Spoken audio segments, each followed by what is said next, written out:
Բարև ձեզ, սիրելիներս, մենք ձեզ հետ շարունակում ենք քննարկել Շիմոն Բհագավատամը եւ այս պահին ուսումնասիրում ենք 3-րդ երկի 5-րդ գլուխը, որտեղ Մայտրեյան Վիդուրային նկարագրում է ուրեմն առաջագործության հետ կապված գործընթացները։ Այս պահին ձեզ հետ կարդում ենք ուրեմն կիսաստացների աղոթքները, որոնք իրենք մատուցում են առաջին եւ կանգնեցինք այն կետում, որտեղ կիսաստվածները իրենք խնդրեցին Գերագույն Աստծո անձնավորության մեջ մոտ ապաստարան գտնելու թեմայով եւ մենք մի քիչ քննարկեցինք, թե ինչու են կիսաստվածները այդպես վարվում, որովհետեւ հենց իրենք ասեցին, որ առանց քո ոտնաթաթերի մոտ ապաստարան գտնելու մենք ի վիճակի չենք համագործակցել։ Իսկ մենք ձեզ հետ խոսեցինք դրա մասին, որ փաստացի այս աղոթքը ինքը մատնանշում է այն հանգամանքը, որ կենդանի էակները առանց Գերագույն Աստծո անձնավորության միջամտության, այո, ի վիճակի չեն գնալ փոխզիջումների։ Որովհետև միայն Գերագույն Աստծո անձնավորությունն է, որը քաջ տեղյակ է բոլոր կենդանի էակների արժանինքներից եւ միայն ինքն է, ով կարող է ճիշտ որոշել, թե կենդանի էակներից որ անձնավորությունը ինքը ինչի է արժանի, չէ՞։ Եվ ուրեմն, սիրելիներս, այստեղ մենք հենց այս տեքստի վրա երեք կանգնեցինք եւ ես կարդամ մեր հաջորդ տեքստերը աղոթքի եւ շարունակենք քննարկությունը։ Երեք-երորդ երգ, 5-րդ գլուխ, 49 տեքստից։ Ով անձին, խնդրում եմ, լուսավորիր մեզ այն եղանակների եւ միջոցների վերաբերյալ,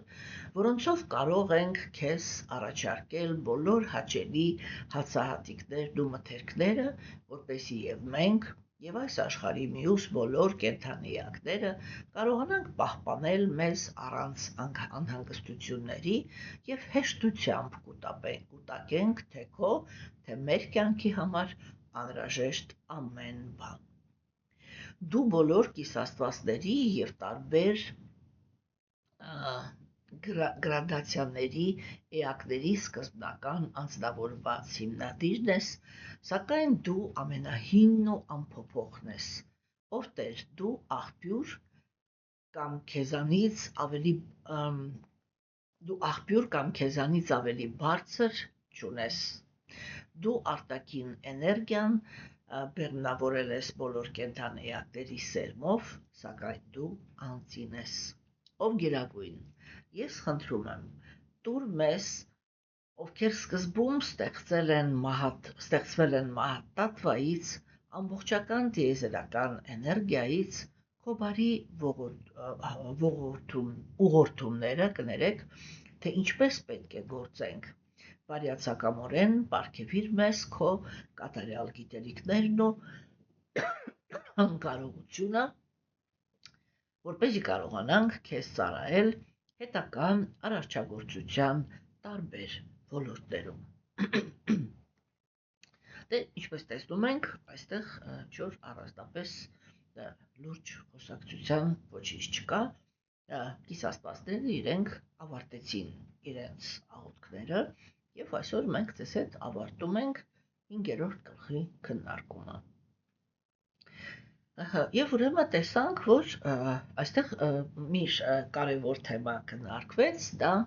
կենդանի էակների ժամանակավորության գաղափարներ նյութական աշխարհում եւ Գերագույն Աստծո անձնավորության անձին լինելու հանգամանքը։ Չէ՞։ Ուրեմն կիսաստվածները իրենք խնդրեցին, ասեցին, որ դու ես արարում այս նյութական աշխարհը եւ դու շատ լավ գիտես, թե այստեղ ինչը, ինչի համար, ինչպես ես կարգավորել, չէ՞։ Եվ ուրեմն մենք քեզ խնդրում ենք, որպեսզի դու մեզ տեղյակ պահես, լուսավորես այն եղանակների եւ միջոցների վերաբերյալ, որոնցով մենք կարող ենք ուրեմն ինչ անել։ Այստեղ ասվեց առաջարկել բոլոր հաճելի հացահատիկներն ու մթերքները, որպեսզի եւ մենք եւ այս աշխարհի մյուս բոլոր կենդանի էակները կարողանանք պահպանել մեզ առանց անհանգստությունների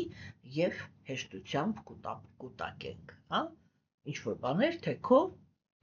կյանքի, թե մեր կյանքի անհրաժեշտության ամեն բան կներեք, ես այստեղ մի հատ ռուսերենի մեջ նայեմ, հա։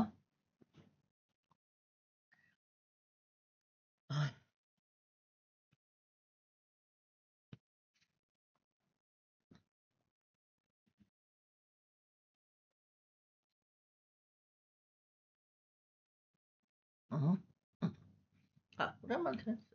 գաղափարը հենց այդպես էլ հնչում է։ Ինչի մասին է այստեղ խոսքը, չէ՞։ Եթե հիշում եք, Բhagavad Gita-ի 3-րդ գլխում մենք ձեզ հետ քննարկեցինք զոհագործությունների ուրեմն տեքստը։ Այդ զոհագործությունների տեքստի մեջ կար այդպիսի պնդում, չէ, երբ որ Գերագույն Աստծո ազնվորությունը ինքը ասեց, որ ես արարել եմ ուրեմն կիսաստվածներին, ես արարել եմ դուք ձեզ եւ տվել եմ ձեզ զոհագործությունները, կատարեք այդ զոհագործությունները կիսաստվածներին եւ ձեզ համար բարեկեցիկ կյանքով, այսինքն երջանիկ կյանքով ապրեք, որովհետեւ իրականում բարեկեցությունը ինքը շատ կարևոր հիմք է երջանկության համար, չէ՞։ Մեր ժամանակներում մարդիկ իրանք փորձ են կատարում երջանկությունը ու բարեկեցությունը իրարից անջատել, բայց մենք տեսնում ենք, որ արիացիները իրենք սկզբունքորեն այդ գաղափարի հետ համաձայն չեն։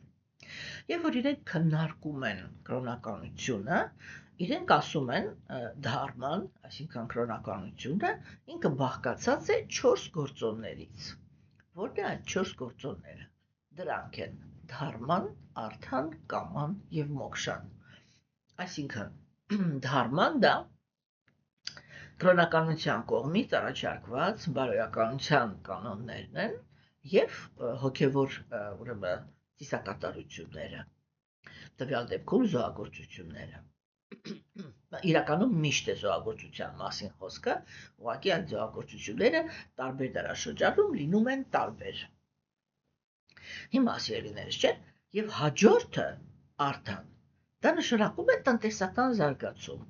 Ես մի անգամ դրա մասին խոսել եմ արդեն, որ երբ որ ես առաջի անգամ ծանոթացա այս ցուցակի հետ, շատ զարմացել էի, որովհետև այստեղ չի քննարկվում ոչ մի հոգևոր թեմա։ Հա, եւ կրոնականությունը, այսինքն կարմա յոգան, այսինքն այդ առաջի փուլը հոգևոր կյանքի, ինքը փաստացի հետապնդում է միայն նյութական նպատակներ։ Ուղղակի այդ նպատակների իրականացման մեջ կենդանիակը սովորություն է ձեռք բերում կախված լինել կիսաստվածներից, իսկ հետո հենց իրենից Գերագույն Աստծո ազնվորությունից։ Սա է ուրեմն այն ինչ կատարվում է այդ ժամանակ, չէ՞։ Եվ հիմա տեսեք, այստեղ այդ իմաստով մենք կարողանում ենք հասկանալ, որ սա շատ տարօրինակ պնդում է։ Եվ այո, այսինքն իրանք ինչ են ասում։ Իրենք ասում են, եթե ազնվորությունը, այսինքն Գերագույն Աստծո ազնվորությունն է ասում, որտեղ կրոնական սկզբունքները ինքն է հիմնել, չէ՞։ Ինչ է ասում Գերագույն Աստծո ազնվորությունը։ Ինքը ասում է. դու եղիր բարոյական եւ առաջի բանը, որի մասին ես հոգ կտանեմ, դա կլինի նա, որ դու կլինես բարեկեցիկ։ Ինչու համար։ Որովհետեւ բարեկեցությունը դա հանգիստ ապահով կյանքի հիմքն է, չէ՞։ Վիշվանաթ Չակրավարտի Թակուրը Մաթուրյա Կադամբինիում ինքը հոգևոր կյանքի բույսի առաջի 2 տերևները հայտարարում է այսպես. տառապանքից ազատվել եւ առաքինի որակների ծաղկում։ Այսինքն գաղափարը ինքը կայանում է նրանում, որ որպեսզի կենդանի էակը ինքը ցույց տա արտահայտի իր լավ որակները, որ իրականում հոգու պատկանելիությունն են, չէ՞, այլ որպեսզի դա տեղի ունենա, կենդանի էակը ինքը պետք է բան ունենա, էլի, ասեք, ինքը պետք է ուրեմն տառապանքներից ազատ լինի։ աղքատությունը դա այն հիմքն է, որը թույլ չի տալիս, որպեսզի կենդանիակը տառապանքից ազատ լինի։ Որովհետև աղքատությունը առաջի հերթին դա ռեսուրսների բացակայություն է։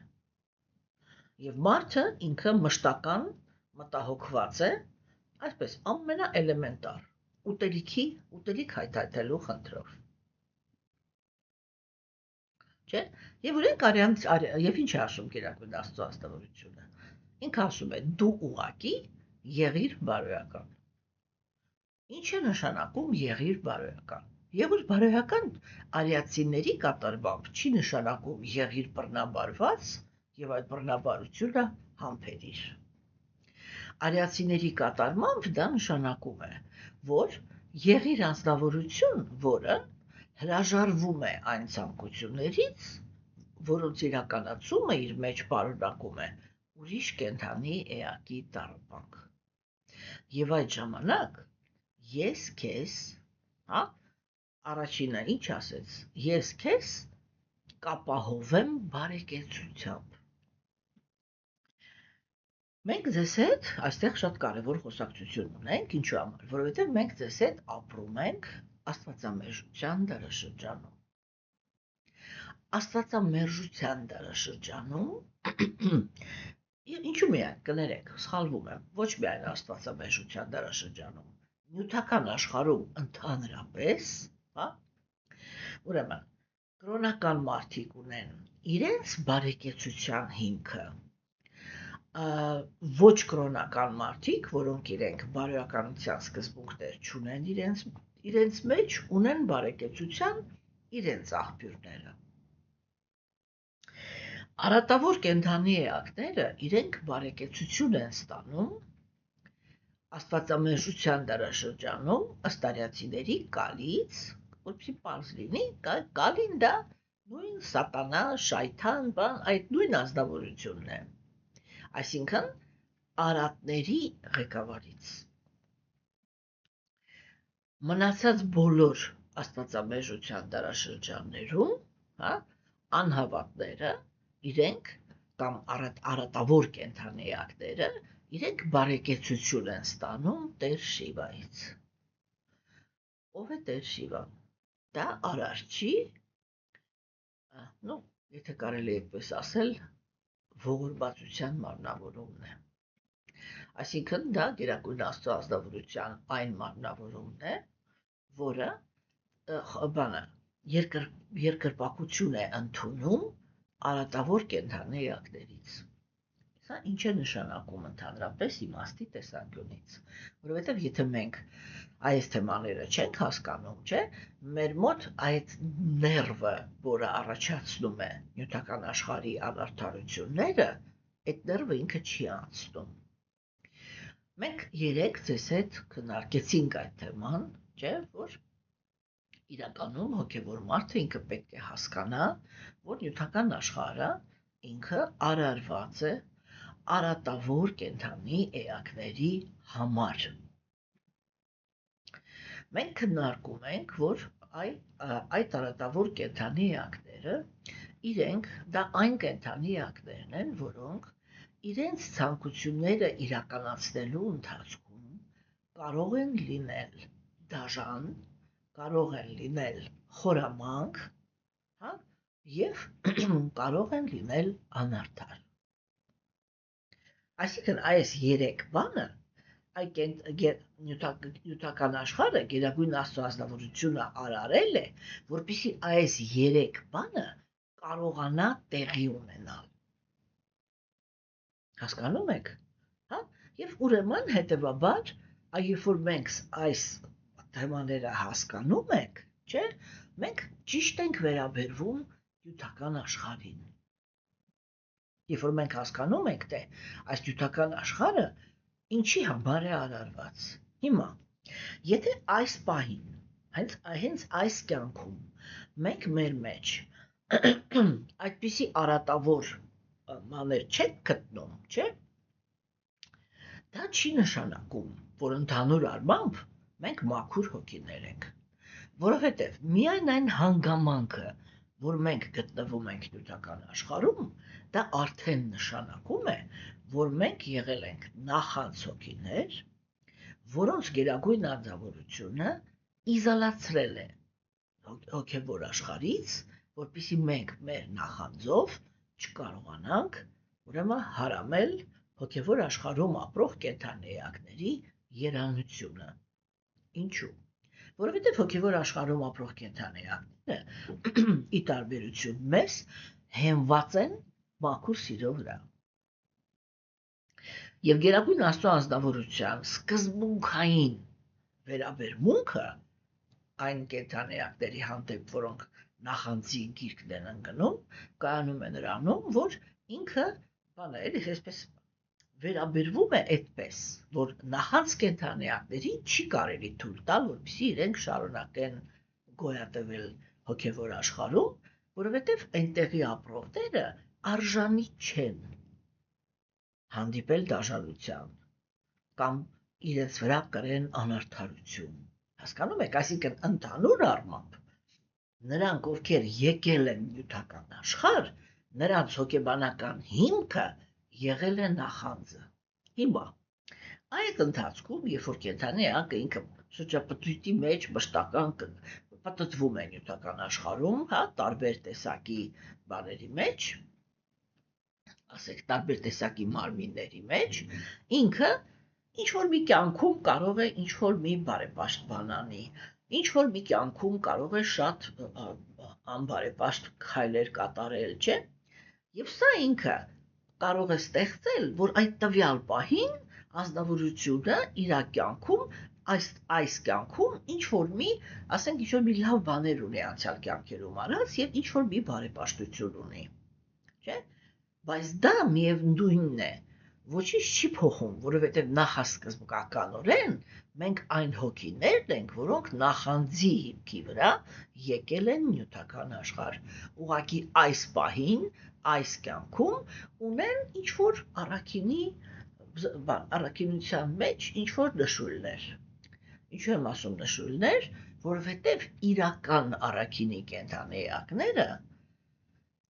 աստվածամերժության դարաշրջանում չեն ծնվում։ Հասկանում եք։ Եվ սա այսպես, այստեղ սև ու սիպտակ է։ Հասկանում, չէ՞։ Եվ տեսեք, եւ եթե մենք արդեն հայտնվել ենք աստվածամերժության դարաշրջանում, դա արդեն նշանակում է, որ մենք մեր կյանքերի ընթացքում հերքել ենք, հա։ Եվ եթե նույնիսկ այս պահին ոչ մի այսպես շեշտված արատավորություն չենք կատարում, չէ՞, միևնույն է, ինչի համար ենք մենք աստվածամերժության դարաշրջանում հայտնվել, որովհետև ունենք ամենագլխավոր արատը, ձգտում ենք անկախության։ Ձգտում ենք անկախության եւ իրարի ազատության, անկախության եւ ազատության, չէ՞։ Օրինակ տեսեք, ասենք, այն ինչ որ մենք հիմա այս պահին, չէ, համարում ենք, չգիտեմ, բարոյական կին կամ բարոյական տղամարդ, չէ, իրականում, եթե մենք վերցնենք աստվածակենտրոն դարաշրջանների համար, չէ, աստվածակենտրոն դարաշրջանների համար,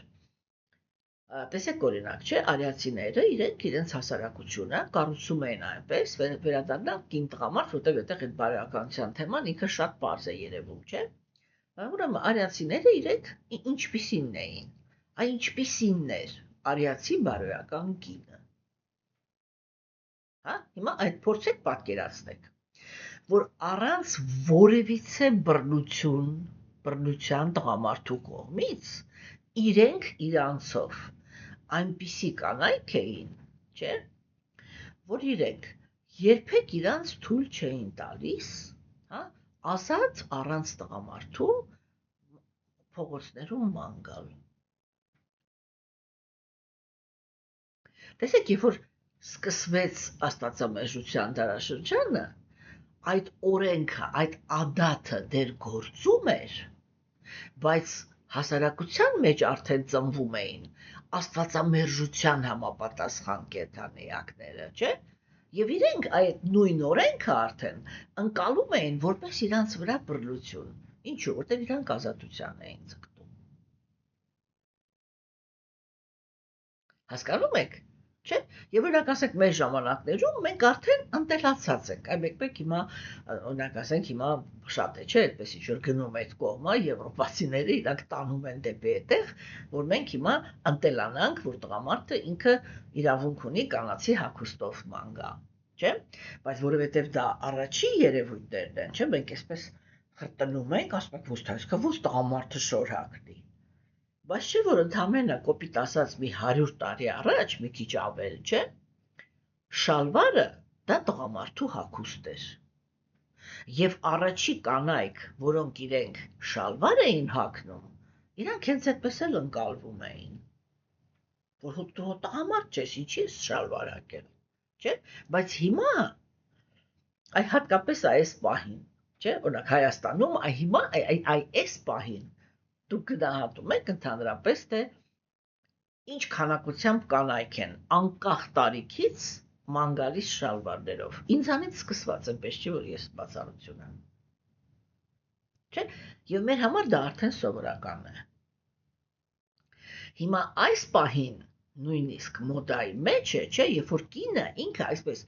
լրիվ տղամարդու նման է հագնվում,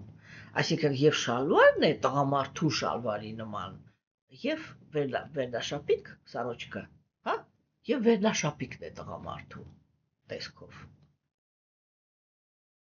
Հասկանում եք։ Եվ շատ հաճախ օրինակ հիմա որովհետեւ տղաներ էլ կան, որոնք իրաք երկարամազ են, չէ, հետևից երբ որ նայում ես, չես կարող կռայես, դա հիմա աղջիկ է քայլում, թե տղա։ Մի հատ բանը, որ կարող է քեզ հուշի, դա հետևից էլի, դա նա է, որ կարող է իր ուսին պայուսակ լինի կախած։ Թեկուզ այդպիսի աղջիկները իրանք ռյուկզակով են ման գալիս եւ էլի տղային նման են։ Չէ՞, տեսեք, այդ ազատությունը մեզ համար դարձել է սովորական։ Հասկանում եք։ Եվ ասեք, որ կինը ինքը կարող է փողոցում ազատ ման գալ, չէ՞։ Օրինակ, թեկուզ եւ իմ նման, այ հիմա ասենք ձայնագրությունով ամբողջ աշխարհի հետ խոսալ։ Հասկանում եք։ Չէ, իսկ արիացի կանայք, ես շատ շեշտում եմ, առանց բռնության, իրենք իրանցով, հասկանում եք, իրենք իրանցով, իրանց մեջ սահմանափակող պահվածք ունեին։ Իսկ հիմա, որպեսզի կինը ինքը կարողանա պահպանի իր ընտանիքը, հա, ինքը արտաքին տեսքով պիտի չտարբերվի ազատամիտ կանանցից, ինչու, որտև իրանք ազատ փողոցներում են, և տղամարդը, երբ որ դուրս է գալիս փողոց, ինքը տեսնում է այդպես հագնված կանանց և գայթակղում, այդպես քանդվում են ընտանիքներ։ Եվ հիմա տան կինը, որը ասենք իր մեջ մեր ժամանակների համաձայն ինչ-որ մի մակարդակի բարոյականություն ունի, ինքը ստիպված է լինում բան անել, էլի, այնպես հագնվել, որ չտարբերվի կանանցից, որպեսզի տղամարդը երբ որ նայում է, իրանց մեջ մեծ տարբերություն չտեսնի, եւ իր կինը իր համար լինի նույնպես գայթակղիչ։ Մրցակցություն է գնում կանանց մեջ, անբարոյական եւ բարոյական կանանց մեջ տղամարդու մրցակցություն է գնում, ինչու, որովհետեւ բոլոր կոնտակտները մտել են ազատության դաշտ։ Հասկանում եք, չէ՞, եւ այդ ազատության ձգտումը եւ անկախության ձգտումը ինքը մեզ դարձնում է աստվածամերժության դարաշրջանի ապրողներ։ Հասկանում եք, եւ դա իրականում բոլոր արատները իրանք ծնվում են այստեղից։ Ազատություն, անկախություն։ Եթե մենք արդեն վերցնենք սեռական սֆերան, չէ, բոլոր խնդիրները, որ առաջանում են, որտեղից են առաջանում, տղամարդու եւ կնոջ ազատ շփվելու հնարավորությունից։ Չէ, հասարակությունը ինքը երբ է գնում դեպի ազատ շփվելու հնարավորություն։ Դրա համար ես ասում եմ, չէ, կան ճիշտ ադատներ, կան սխալ ադատներ եւ կան աստվածամերժություն։ Ճիշտ ադատները նրանք նախատեսված են առաքինի բնություն ունեցող կենդանեակների համար, հասկանում եք, որոնք իրանք այդ ադատներին հետևելու ժամանակ չեն նեղվում։ իրանք հենց իրանցով են իրենց դնում, որովհետև բարոյականության օրենքները Աստված է տալիս։ Իրանք իրանցով են դնում իրանց այդ օրենքներից կախվածության մեջ։ Հասկանում եք։ Եվ ինչ է այդտեղ պարզվում, այդտեղ ինչ է դուրս գալիս։ Այդտեղ դուրս է գալիս այդ հանգամանքը, որ անձնավորությունը ինքը իրանով, չէ՞, օրինակ, արիացիների հասարակության մեջ հատուկ հարգանքի էին արժանանում այն կանայք, որոնք իրենք ամուսնանալուց հետո իրենց ամբողջ կյանքում իրենց ոտքը հողին չէր կպել։ Այսինքն իրանք տնից դուրս չէին եկել։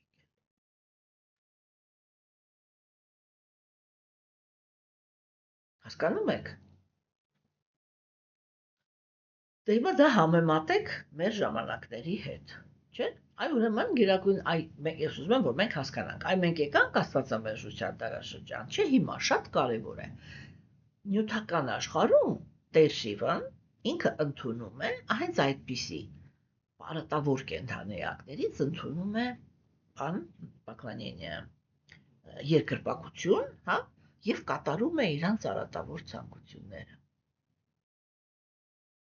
Ինչու՞։ Այս դրա համար, որ նյութական աշխարհը ինքը արարված է արատավոր կենդանեակներին ցանկությունները կատարելու համար։ Եվ այո, գերագույն Աստծո անձնավորությունը ինքը այդ Տեր Շիվայի մարմնավորմամբ դեմոնստրացիա է անում, հասկանում եք, որ ինքն է թույլ տվել, որ այս աշխարհը դրա ստեղծված է, որ այդպիսի կենդանեակների ցանկություններն էլ կատարվեն։ Եթե կենդանեակներին թույլ չտրվի, որպեսզի իրենք իրենց արատավոր բնությունը արտահայտեն նյութական աշխարհում եւ այդ արատավոր բնության համաձայն գործողություններ կատարեն, այսինքն եթե ուզում ենք, որ նյութական աշխարհը դառնա հոգևոր աշխարհ, ապա գերագույն Աստծո անձնավորությունը ստիպված կլինի նորից նյութական աշխարհ ստեղծել։ Հա։ Մենք պետք է հասկանանք, որ նյութական աշխարհը երբեք չի դառնալու հոգևոր աշխարհը արդեն կա, ինքը ուրիշ տեղ է, այստեղ չի։ Հասկանում եք, չէ՞։ Եվ ուրեմն, չէ, իրանք այդ բանն են, այդ շարանն են շարում, որ առաջի հերթին գերագույն Աստծո անձնավորությունը ինքը ասում է, եթե դու կատարում ես հոգևոր կրոնական ծիսակատարությունները եւ պահպանում ես իմ կողմից տրված բարոյականության օրենքները, հա, իսկ դա նշանակում է, որ այդ բարոյականության օրենքների մեջ ոչ մի պարագայում չկա բռնություն։ Տեսեք, աստվածամերժության դարաշրջանը, երբ որ սկսվում է, համենայն դեպս մարդկային հասարակությունը ինքը մտնում է տղամարդու բռնության դարաշրջան։ Երբ որ տղամարդը ինքը բռնաբարում է բնությունից սկսած մինչև կնոջը, ամեն ինչ որ իր ձեռքի տակ գնում է։ Այսպես էլ օբյեկտիվ գնահատենք։ Ես կանացի շովինիզմով չեմ տարապում։ Հասկանում եք, չէ՞։ Եվ հիմա տեսեք, բայց մենք պետք է հասկանանք, որ դրա հետ միասին, չէ, կանանց մարմնի մեջ էլ ծնվում են, կոպիտ ասած, այդպիսի տղամարդկանց արժանի կանայք։ Ռուսներն ասում են դվասապակա բառը։ Հասկանում եք, սիրելիներ, չէ՞։ Եվ այդ անձնավորությունները, սա եմ ուզում բացատրեմ, էլի, որ արատավոր անձնավորությունները նույնպես կարող են լինեն բարեկեցիկ։ Մենք այս թեմայով խոսել ենք, եթե ճիշտ եմ հիշում, հա։ Ուրեմն, կա երկու տեսակի բարեկեցություն նյութական աշխարհում։ Մի բարեկեցությունը ինքը տրվում է արատի դիմաց, հա, եւ այդպիսի անձնավորություններ իրանք ասում են իմ Աստված իմ հետ է, ինձ բոլոր հարցերում աջակցում է։ Եվ մարդիկ իրանք խճճվում են այդ թեմայի շուրջ, չէ, եւ իրանք մտածում են Աստված ոնց կարող է այսպիսի սրիկային աջակցել, որովհետեւ Աստված ով է вообще։ Չէ՞։ Եվ միանգամից Աստծո կերպարը դրվում է հարցականի տակ։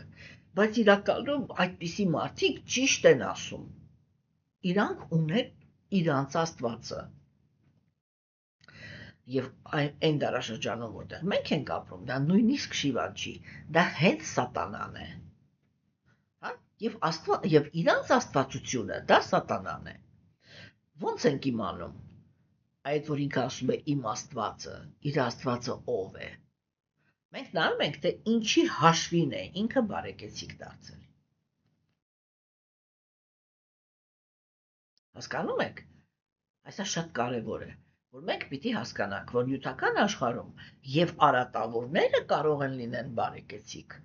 եւ առաքինիները, բայց արատավորները իրենք բարեկեցիկ են դառնում արատավոր արարքների հետևանքով, այսինքն կողոպտելու, խաբելու, սրիկայություններ անելու, չգիտեմ, գողանալու, թաքուն ինչ-որ բաներ անելու, հասկանում եք, միշտ ուրիշների տառապանքի հաշվին, միշտ, այսպես, անխնա։ Չէ, այ երբ որ մենք այդպիսի բարեկեցություն ենք տեսնում, մենք միանգամից պիտի հասկանանք, դրա հետ Աստված ոչ մի կապ չունի, դա այդ կալին է, սատանան, ինքը արատավոր արարքների դիմաց հարստություն է տալիս, անկասկած։ Հիմա աստվածային բանը հարստությունը, տեսեք, մարդկանց մեջ, ուրեմն աթեիստները մշտական սրսկում են այն գաղափարը, որ հոգևոր մարդը պիտի լինի աղքատ։ Եթե ինքը աղքատ չի, ուրեմն ինքը անպայման կամ աֆերիստ է, կամ սրիկա, կամ ստոր, կամ չգիտես ինչ։ Հասկանում եք, չէ՞։ Մենք երբ որ նայում ենք, թե ինչպիսին է արիացիների հասարակությունը, մենք այդպիսի ոչ մի բան չենք տեսնում։ Դա մի ամբողջ իրական, կրոնական մարդկանց հասարակություն էր։ Եվ դա մի հասարակություն էր, որտեղ ընդհանրապես չկար աղքատ մարդ։ Հասկանում եք, չէ՞, օրինակ տեսեք, ասենք, Միացյալ Նահանգները իրենք աղքատությունը իրենց երկրում հանդուրժում են։ Չէ՞։ Եվրոպացիները չեն հանդուրժում։ Եվ իրենք, ասենք, դեռ բաներ են չէ տալիս։ Ասենք, այդ պենսիա, թոշակ են տալիս, չէ՞, եթե մարդուն ընդունում են, եւ ինքը աշխատանք չունի, իրան թոշակ են տալիս, որպեսզի ինքը սոված չլինի։ Հոգ են տանում, որպեսզի ինքը ինչ-որ տուն ունենա։ Չէ՞։ Դոտացիաներ են, այսինքն ծախս են անում այդպիսի մարդու վրա։ Իսկ Միացյալ Նահանգները ոչ։ Ինչու, որտեվ եվրոպական երկրները դա դեմոկրատական երկրներ են, իսկ Միացյալ Նահանգները ազատության։ Հա, արի, ինչ ուզում ես դարձի, չես կարողանում դառնաս, եղի բոմժ, վերջ։ Հասկանում եք։ Հիմա ուրեմն, մենք պետք է հասկանանք, որ դա կեղծ գաղափար է,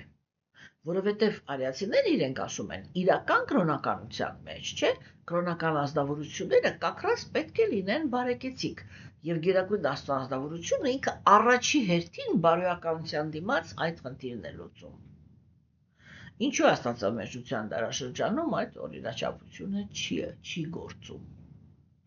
Որովհետև սա ինքը խոսքը ասում է, սա աստվածամերժերի դարաշրջանն է։ Ես մի հատ քրիստոնյա ընկերուհի ունեմ, որ ինքը այդպես որ շատ նեղվում է այդ անարդարություններից, ինքը իրան հանգստացնելու համար ասում են, դե հա էլի, ավետարանում ասված է էլի, որ սատանայի դարաշրջանն է, սատանայի տակ ենք ման գալի, դրա համար էլ հնարավոր է, որ սենց լինի, նենց լինի։ Հասկանում եք, չէ՞։ Դա այդ նույն ազնվորությունն է, որը ես դες պատմում էի, որ ես համաձայնվել էի վկայություն տալ, որտեղ դու վկա էի եղել մի շատ տգեղ արարքի մեջ, եւ մենք ընդհանրապես չկարողացանք ապացուցել, որ այդ արարքը կատարվել է։ Ինքը որ ինքը պես վստահ էր, ոնց բան, մենք 3 հոգով բոլորս էլ դուք տեսել եք, չգիտեմ ինչ բան, ոնց կարող է պատահի, որ այլ որոշումը դուվի, ու մեկ էլ դուրս եկա, որ այդ մարդը, որը ինքը եւ հարբեցող է եւ հայհոյող է եւ իր ամբողջ կյանքում 3 օրը մեկ ոստիկանության դռներում մանեկող, դուրս եկավ այնպիսի մի հատ բան սարքեցին, որ ինքը դուրս եկավ հրեշտակ, ես վերջում դատախազին 15 կներեք էլի, վերջը ստացվեց, որ մենք ստախոս էինք, իսկ այս խուլիգանը հրեշտակ, Հա, այդ դա դարաշրջանն է, հասկանում եք։ Այդ նորմա է դա մեր դարաշրջանի համար։ Եվ աստվածամերժերը իրենք ամեն ինչ անում են։ Մենք շուտով այդ պատմությունը անցնելու ենք, այնտեղ լավ այդ հոգեբանությունը կնայենք, էլի։ Իրանց ամենակարևոր բանը դա է, որն է, որ հոգևոր մարդը չկարողանա ստանա իր հոգևոր կյանքի աստվածային արդյունքները։ Ինչու համար, որպեսզի կրոնականությունը չլինի հրապուրելի։ Ինչու համար, որտեվ սատանայի դարաշրջան է։ Եվ հրապուրելի պիտի լինի միայն ինքը։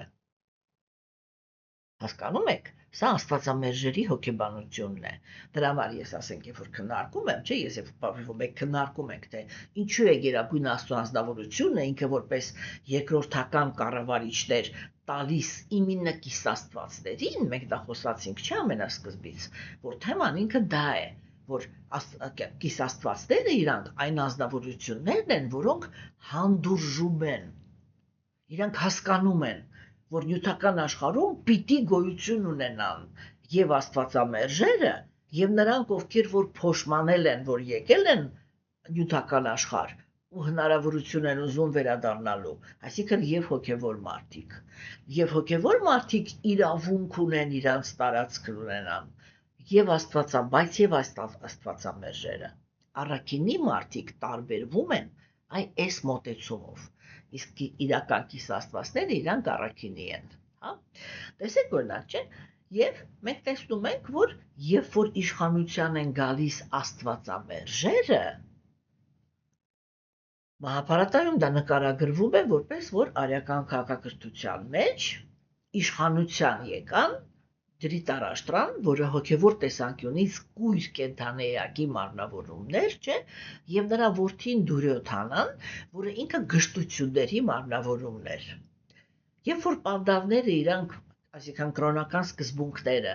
իրանք մոտեցան այդ երկուսին եւ ասեցին. մենք էլ ենք արքայական բնություն ունենք, այսինքն կրոնականությունն էլ ինքը իրավունք ունի իշխանություն ունենա, հա, ասին լավ, ամբողջ պետությունը թող, ամբողջ կայսրությունը թող ձեզ լինի, մեզ ուղակի 5 հատ գյուղ տվեք, այ փոքր տարածք տվեք, որ մենք էլ կարողանանք գոյություն ունենալ։ Դուրյոթանան ինքը ինչ ասեց, այ աստվածամերժությունը, կրոնականությանը ինչ ասեց, ինքը այսպիսի պատասխան տվեց, ինքը ասեց ասեղ խրելու տեղ չեմ տա։ Հասկանում եք, եւ այդ իրադարձություններում Գերագույն Աստծո անձնավորությունը իր այդ ամբողջ շրջապատով, որով ինքը եկել էր նյութական աշխարհ, ինքը ցույց էր տալիս, թե աստվածամերժության դարաշրջանում իրականությունը ինքը ինչպիսին է լինելու, չէ՞։ Հիմա, այ որպեսի այդ ասեղ խրելու տեղը չտա, երբ որ ինքը դեմոկրատիա չկա եւ կան բռնապետություններ, չէ՞, ուղղակի ապաշկարա բիրտ ուժի հաշվին իրականացնում են աստվածամերժ հասարակություն, որտեղ անարդարությունը, դաժանությունը եւ սուտը արքայում է, բոլոր բաներով, ելևէջներով, չէ, եւ այդպիսի հասարակություն, այդպիսի իշխանությունը ինքը հանդուրժում է ձևական կրոնականությունը առանց մաքրության, այսինքն դու վերցնում ես ծիսակատարությունները, աստվածամերժերի պահանջը դա է, դու վերցնում ես կրոնական ծիսակատարությունները, ինչ ուզում ես արա, բայց պիտի մնաս արատավոր անձնավորություն։ Հենց սկսեցիր զբաղվել հոգուտ մաքրությամբ, ասեղ խրելու տեղ քեզ չենք տանում։ Всё, ազատ ես։ Հասկանում եք, եւ ամբողջ աստվածամերժության դարաշրջանում այդ օրինաչափությունը ինքը հանգիստ գործել է մի որոշ ժամանակ, երբ որ իշխում էր դեմոկրատիան, մի քիչ շնչեցինք, հիմա ես նորից, ահա դա ասում եմ, այն մեր աչքի առաջ դեմոկրատիան ոչնչացվում է։ Ինչ է լինելու դրա տեղը, չէ՞, ովքեր են հիմա ձգտում այդ նոր կանոնակարգը կազմակերպեն։ 5 հատ բռնապետ։ Ու վերջ։ Եվ օֆիցիալ հայտարարվեց. բռնապետեր, ինչ կարողանում եք վերցրեք, աշխարհ իրար մեջ կիսենք ու սկսենք բռնանալ։ Հասկանում եք։ Դժվար է լինելու իրականում, հենց որ դա իրականացվեց։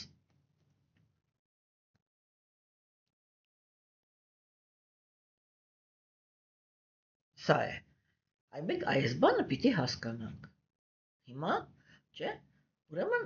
արիացիների տրամաբանությունը ինքը այլ էր, որ ինքնիմինը գերագույն Աստծո անձնավորության վերաբերմունքը, դա նա է, երբ որ կա իրական կրոնականության դաշտ, դա նա է, որ երբ որ կենդանիակը ինքը վերցնում է ոչ միայն կրոնական ծիսակատարությունները, այլև իրական բարոյականության օրենքները, որի մեջ չկա բռնություն, չկա շովինիզմ, հա, այլ որ ինքը վերցնում է այդ օրենքները, առաջին բանը, որը կենդանիակներին տալիս է գերագույն Աստծո անձնավորությունը, դա բարեկեցությունն է։ Բարեկեցությունը ինքը երկու կոմպոնենտից է, չէ՞։ Առաջինը դա սնունդն է։ Հա։ Արիացի հոգևորականները իրանք երբ որ հարց են տալիս, ասում են ինչն է ընդհանրապես համարվում հարստություն։ Չէ՞։ Մենք միանգամից պատկերացնում ենք թուղթը, դոլար, ռուբլի, չգիտեմ, թուղթ,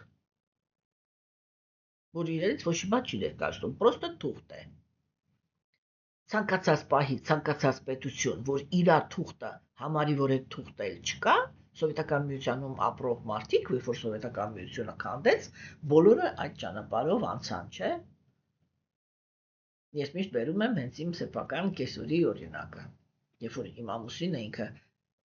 որտեղ շատ խելացի մարդ է, ինքը միանգամից զգացել էր, որ չոր ամեն ինչը գնում է այնտեղ, որ Սովետական միություն չի լինելու, եւ առաջարկել էր, իսկ իր հայրը բանաստեղծ էր։ Պարզ է, որ բանաստեղծը ինքը չէր կարող բարեկեցիկ կյանքով ապրել, չէ՞, բայց հենց այդ պահին ոնց որ ինքը թարգմանել էր Կարլ Մարքսի ոտանավորները եւ այդ թարգմանության համար բավականին Սովետական միության համար կալորիկ թիվ էր ստացել եւ դա գցել էին բանկ։ Սբերբանկը։ Հա, եւ ասենք ամուսինս մոտեցել էր մորը, ասել էր, այստեղ ինչ որ լավ հոտ չի գալիս, եկեք այդ փողը հանենք, ես տանեմ, դե ժամանակ պետք է դժվար էր էլի անելը։ Տանեմ, ես մարդ գիտեմ էլի, որտեղ մենք կարող ենք տանենք, եթե դոլար սարքենք։ Մի դոլարը 7 ռուբլի արժի այս պահին։ Կեսօրս ասել էր, չհասկացա, ինչ ես խոսում դու։ Մի հատ քոսո դոլարի համար 7 ռուբլի փող տամ, հասկացաք, չէ՞։ Ու եթե պատկերավոր ասեմ, մի օր առավոտը զարթնել էին, տեսել էին այդ ամբողջ գումարը դարձավ 250 դրամ։ Հասկանում եք, չէ՞։ Այսինքն թուղթ է, իրանից ոչ մի բան չի ներկայացնում։ Հիմա արիացի հոգևորականները իրանք ասում են ոչ, իրական հարստությունը դա առաջի հերթին սնունդն է։ Եթե ունես սնունդ, հարուստ ես։ Սնունդ չունես, ուզում ես 500 կիլո ոսկի ունեցի, 600 կիլո, չգիտեմ, թանկարժեք քարեր, ինչ ուզում ես ունեցի, եթե սնունդ չկա, դու չես կարող գոյությունդ պահպանես, վերջ։ Հասկանում եք։ Եվ օրինակ ասենք, այնպիսի տարածքում, ինչպիսին մերն է, պայմանները, որոնցում մենք ենք ապրում, մենք պետք է միշտ ինչ-որ մի փոքր զապաս ունենանք, գոնե մի 2-3 ամսվա, որ եթե հանկարծ ինչ-որ, չգիտեմ, Աստված ոչ անի, խառնաշփոթ իրավիճակներ ստեղծվեն, չէ՞, մենք ասենք մարդը իմանա, որ ինքը ինչ-որ զապաս ունի, որ կարող է մի որոշ ժամանակ իրան յոլա տանի, մինչև կարողանա կոնվորոշվի եւ ինչ-որ խնդիրներ կարողանա լուծի։ Հասկանում եք, որտեվ մենք հիմա ապրում ենք այնպիսի իրավիճակում, որ ամեն օր չգիտենք առավոտյան ինչի մեջ ենք զարթնելու։ Այն ամեն օր եթե մենք առավոտյան խաղաղության մեջ ենք զարթնում, դա հրաշք է։ Համաձայն եք։ Հասկանում եք, ուրեմն գլխավոր հարստությունը դա ուտելիքն է։ Դրա համար այստեղ կիսաստվածները ասես իրանց ենք էլի քննարկում, ոչ թե մեզ։ Հա, դրա համար կիսաստվածները այստեղ ասեցին, որպեսզի մենք կարողանանք հացահատիկներ ստանանք։ Մեզ սովորեցնում, որ կարողանանք, ասենք, պատշաճ չափով հացահատիկներ ստանանք։ Հա, հիմա տեսեք, այս երևույթը, չէ՞։ Հիմա զոհագործությունը։ Ինչ էին անում զոհագործության ժամանակ։ Երբ որ կիսաստվածները գալիս էին, չէ, դա հյուրասիրություն էր իրականում։ Այդ մենք ասում ենք, ես միշտ ասում եմ, էլի, ես երբ որ հասկացա, որ այդ զոհագործություն արիացիների մոտ դա ուղղակի հյուրասիրության process էր, որ կիսաստվածները գալիս էին, հա, եւ մարդիկ իրենց համար ուտեստներ էին պատրաստում, հա, ասենք, այդ բաներից, հատկեղենից, այս ինչից են ինչից, ուղղակի մի հատ պայման կար, երբ որ կիսաստվածներին էին հրավիրում, ամբողջ սպասքը պետք է լիներ կամ արծաթ, կամ ոսկի։ Այսքան անտիսեպտիկ, որպեսզի իրանք հանկարծ ոչ մի հիվանդություն այստեղից չտանեն իրանց մոլորակ։ Հասկացաք, այս էր, էությունը սա էր։ Մենք այդպես զոհագործություն, բայց ուրիշ իմաստ ենք տալիս դրան։ Հասկանում եք ինչու համար, որովհետև մենք չենք կարողանում կիսաստվածներին հրավիրենք։ Ու չեք հասկանում այդ բանը, այդ ցորենը, մորենը, դա ինչի համար է вообще։ Բայց արիացիների մոտ կիսաստվածները գալիս էին, չէ՞։ Հասկանում եք։ Եվ հիմա, սիրելիներս, չէ՞, ուրեմն այս է հիմքը, որ կրոնականությունը ինքը առաջին հերթին տալիս է բարեկեցություն։ Երրորդը գործողությունը, որը տեղի է ունենում, որը պահանջում էին արիացիները, լավ, սպասում էին արիացիները կրոնականությունից, ավելի զարմանալի է ցանկությունների իրականացում։ Հասկանում եք։ Այսինքն, բարոյականության դիմաց Գերագույն Աստվածնավորությունը սկզբից կենդանեակին տալիս է բարեկեցություն, ինչի համար, որ մրցակցության դաշտից հանի, որ մարդը ինքը մի կտոր հացի համար գազանի չվերածվի։ Ես միշտ պատմում եմ, որովհետև իրականում այդ դեպքը իմ վրա շատ մեծ, գիտեք, երբ որ սովետական միությունը քանդվում էր, ու մեր երկիրն էլ խրվեց պատերազմի մեջ, չէ՞։ Գիտեք, այդ ամեն ինչի մեջ, ես որ ասեմ իմ վրա ամենաշատը ինչն է ազդել, կարող է ծիծաղեք իմ վրա, ասեք, իսկ ինը խելագար է, ինչ է, ինչից է խոսում ընդհանրապես։ Երկու երևույթ է եղել, որը իմ վրա այնպես է ազդել, որ ես այն ալիքը, որը իմ մեջ այսպես առաջացավ, երբ որ ես այդ երևույթների հետ շփվեցի, ես երկար ժամանակ չէի կարողանում հանգցնել ինձ, թեկուզ սովորաբար բավական արագ հանգստացող մարդ եմ։ Առաջինը դա նա էր, երբ որ ես երեխայիս հետ, ուրեմն Աբովյանով իջնում էի ներքև, այն ժամանակ դեռ կինո Մոսկվան էր, հա, դիմացը Արմենիա հյուրանոցն էր, ու Արմենիա հյուրանոցի դռան վրա հայտարարություն էր կախած։ Հայտարարության մեջ գրած էր, պահանջվում են հավաքարարներ, բարձրագույն կրթությունը եւ անգլերենի իմացությունը պարտադիր է։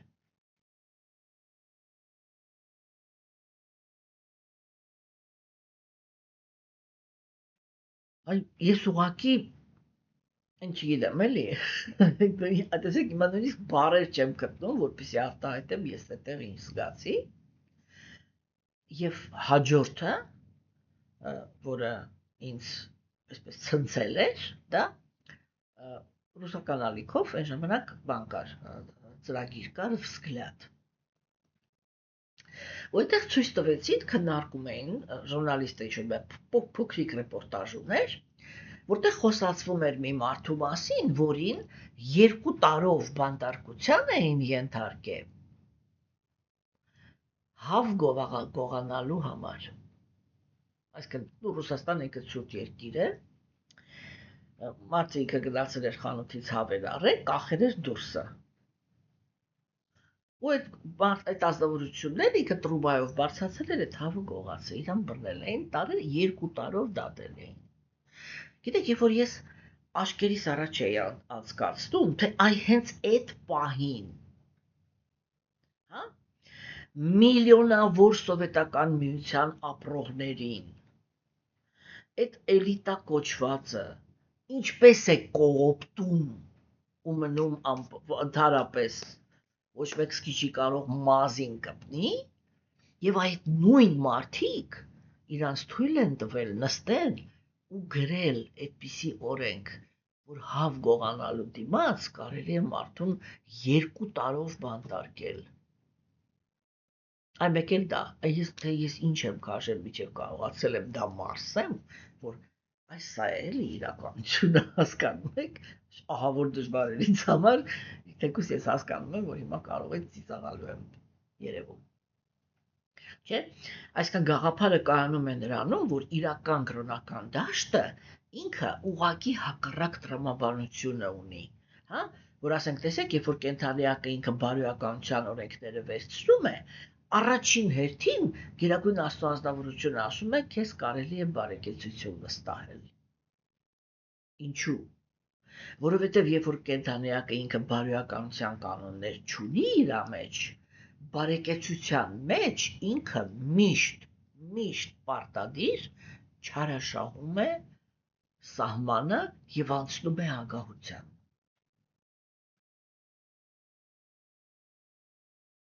Հասկանում եք։ Եվ ես այդտեղ կյանքում շատ հետաքրքիր օրինակ ունեմ։ Երբ որ այդ երկրաշարժը եղավ եւ եթե հիշում եք, այդ ժամանակ շատ մեծ քանակությամբ օգնություններ էին գալիս, չէ՞, ընդ որում կային օգնություններ, որտեղ մարդիկ իրենց օգտագործած բաներն էին ուղարկում, չէ՞, իսկ կային օգնություններ, երբ որ ընդհանրապես թարմ ամեն ինչը առած, ինչ-որ բաներ էին օգտագործում, եւ ես այդ ժամանակ ճանաչում էի, չեմ ուզում էլ այդպես շատ կոնկրետացնեմ, ճանաչում էի 3 հոգու, որոնք իրենք ասենց ամբողջ շրջապատի համար սովետական միության մեջ տենց մարդիկ կային, էլի, որ ասենց ոնց որ լավ մարդ է ինքը, էլի, թասիբով, բարոյական, բարի, բան, ասենց, իսկական կոմունիստ, հա, ասենց էլի պատկերավոր ասեմ, իսկական էլի, ոչ թե այն կոմունիստներից, որոնք կոմունիստ էին դառնում, որ կարողանան լավ ապրեն։ Հասկանում եք, եւ այդ ժամանակ իրանց վստահել էին այդ օգնություններից ինչ-որ մի հատ սկլադ, ոնց է։ Այ որտեղ որ հավաքում էին էլի այդ ամեն ինչը։ Եվ գիտեք, ես ոնց էի զարմացել, երբ որ այդ մտում, այդ իրանց մեջ բարոյական մարդիկ, որոնց մասին մենք բոլորս մտածում էինք, որ իրանք շատ բարոյական մարդիկ են, հա, չկարողացան դիմանալ։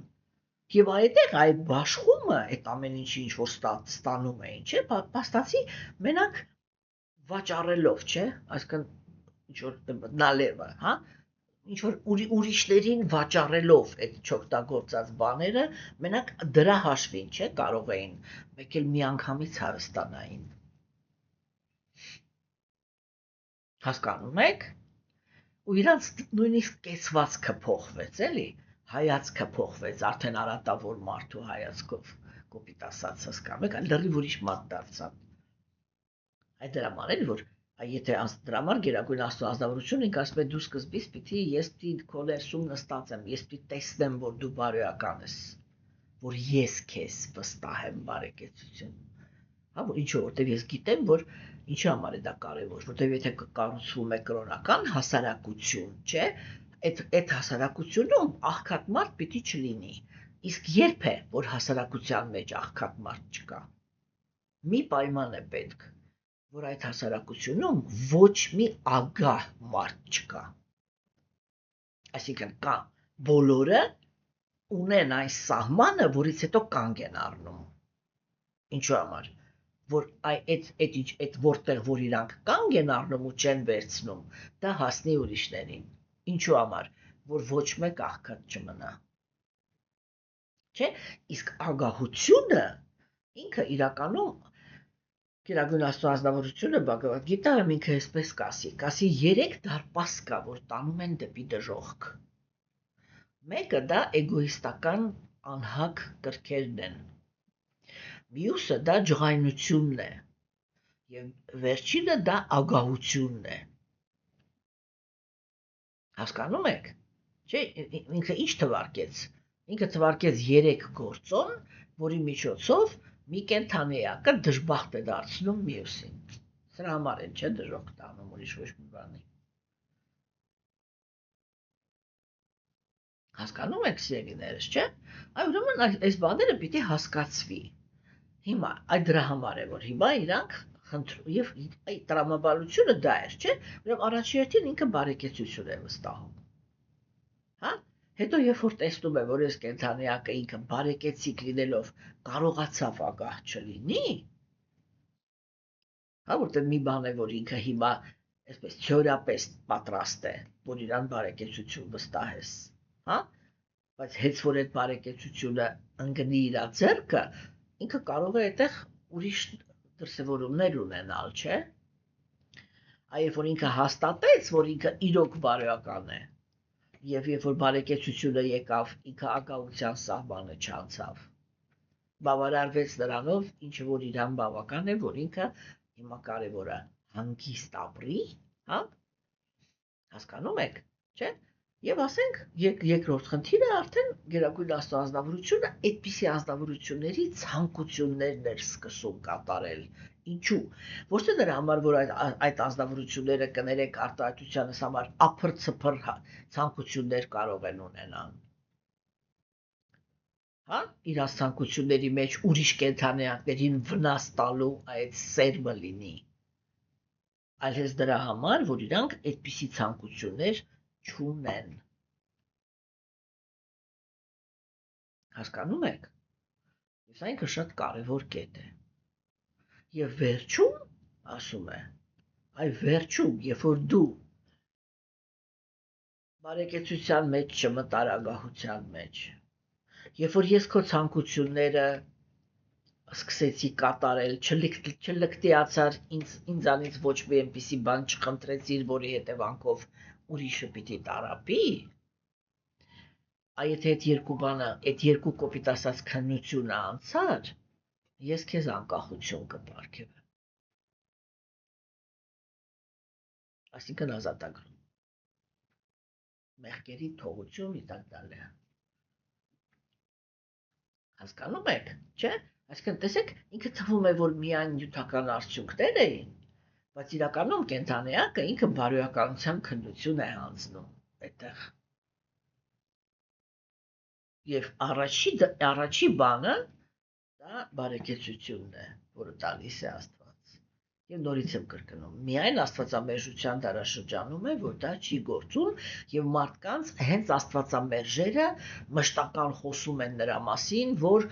իրական հոգևոր մարդը պիտի լինի քնձռոտ, քրչոտ, բոմժ, վերջ։ Եթե ինքը դա չի, ուրեմն ինքը կրոնական չի, սրիկա է, աֆերիստ է, էսեն է։ Դա պիտի նայենք, ինչի հաշվին։ Ինչի հաշվին է ինքը հարստացել։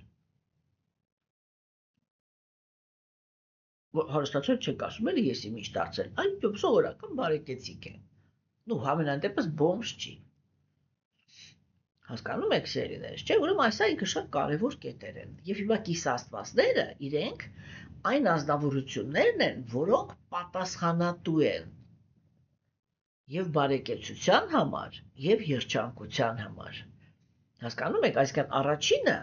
գալիս է ոչ թե Գերագույն Աստծո անձնավորությունը, այլ կիսաստվածներն են ռեակցիա տալիս։ Ինչու՞, որտեղ իրանք նշանակված են Աստծո կողմից։ Եվ գլխի այս հիմնական կարևոր բանը դա էր, որ այդ կիսաստվածները իրենք հենց այդ ազնվորություններն են, էլի, որ իրանք Աստծո կամքը կատարող են։ Իրանք այդ աղոթքով դիմեցին Գերագույն Աստծո անձնավորությանը, որ մեզ ապաստարան տուր, որպեսզի մենք ոչ մի վայրկյան ընդհանրապես չկորցնենք քո բանի, այդ էլի քո մտադրությունների այդ աստղը չկորցնենք, միշտ պարզ գիտակցենք, թե որ պահին,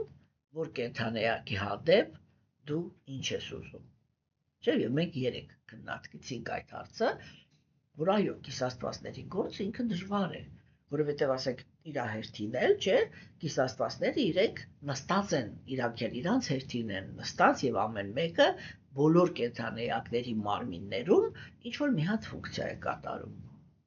Արևի կիսաստվածը ինքը ղեկավարում է տեսողությունը, չգիտեմ, կիսաստվածների արքան ղեկավարում է ձեռքերը, Տեր Վիշնուն ինքը ղեկավարում է ոտքերը, չէ՞, եւ այլն եւ այլն եւ այլն։ Համի զգացումը ղեկավարում է Վարունան, լսողությունը Վայուն, չէ՞, եւ մենք տեսնում ենք, որ իրանցից ոչ մեկ, ես երեկ չէ՞, մի քիչ պատկերավոր ասեցի, բայց ըստ էությամբ ասեցի, չէ՞ որ մենք չենք տեսնում, չէ՞, այդպես որ բան, սպասի, ինչ են ասում, այս մեկը արատավոր է, իր աշկը պիտի չտեսնի, պիտի չկարողանա ձեռքը շարժի, այ կիսաստվածները այդ են հասկանում, որ նյութական աշխարհը ինքը բոլորի համար է ստեղծված։ Եվ իրանք լինելով առաքինի, պիտի կյանքի պայմաններ ապահովեն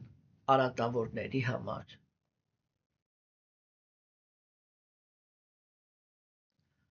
Հասկանում եք, թե ինչ են անում տիեզերքի այդ արատավորները, մենք շուտով դա կքննարկենք պատմության մեջ։ Եվ ուրեմն, այ սիրելիներս, մենք տեսանք, որ Գերագույն Աստծո անձնավորությունը ինքը ընդունեց, լսում էր այս աղոթքները, եւ թե ինքը ինչ պատասխանեց, մենք արդեն կնայենք երկուշաբթի օրը 4 գլխում, հա, իսկ այս պահին ուրեմն մենք հասկացանք,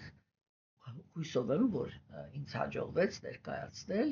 թե իրականում կիսաստվածները եւ Գերագույն Աստծո անձնավորությունը իրանք ինչ մտահոգությամբ, ինչ հոգատարությամբ են ընդհանրապես, այն այդպես էլի բանանում մտնում այդ գործողությունի մեջ, որը կոչվում է արարչագործություն։ Եվ այսօր այսքանը։ Տեսություն ձեզ, մինչև երկուշաբթի։